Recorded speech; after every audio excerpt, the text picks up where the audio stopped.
Okay, greetings game changers. This is Classic Games Redefined. My name's Rich and we're looking at actually two, because they would relate to this here.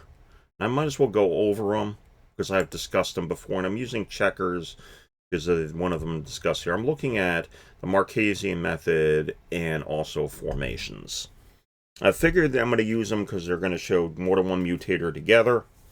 And we're using checkers because the Marquisian Method had origins in checkers. There was the Marquisian Method has, and I'll explain formations in a minute.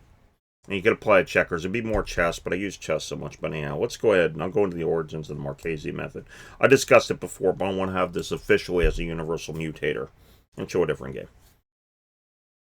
19th century, there was a, and this is from Christian Freeling. So hey, Christian, if you listen to this, I want to thank you. But anyhow, he used it. He used the one of Christian Freeling's actually the one who coined the term, and he used a few games. At least I know one that used it.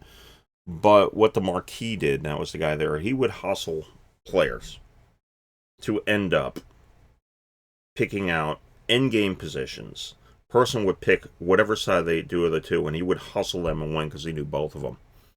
The Marquisian Method, when applied to checkers, is that, when applied to any game, is that you have a setup, for example, starting position. Anywhere on the board at work, you could, start with giving somebody a king in the back row.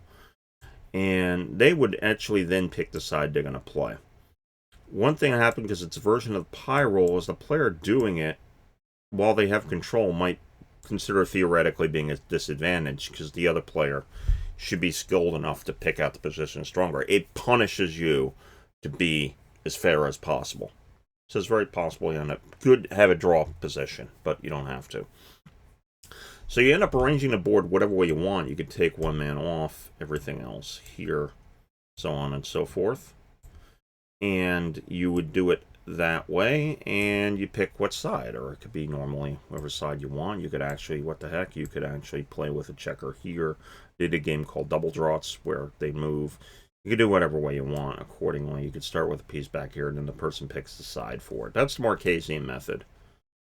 And while we have checkers here, then you have formations, which are, simply put, rearranged setups that you could play with. And you could have set arrangements, and either use the Marquisian Method when one person sets up both sides, or by having a pre-approved list, one player would pick the formation. Arima uses this to a certain degree, but to a wider degree. Arima uses the thing here of a starting position being approved, a set number of these. So it's not just free placement. One side would totally pick that. That's what I was saying about Arima. And then the other side, the defending player would then pick their side on the formation. So formations are just a prearranged setup. So anyhow, this is just something else done for completeness. So here's something else you can do. That could be a starting setup for checkers. You have it accordingly, and then you rearrange it, and the players pick both sides. And if you're probably going to do that here, rather than using the Marquisian Method, we pick both sides without flexibility, you would probably want to be a little bit more restrictive in it. But actually, by picking formations, that could actually be one of the formations that somebody would pick.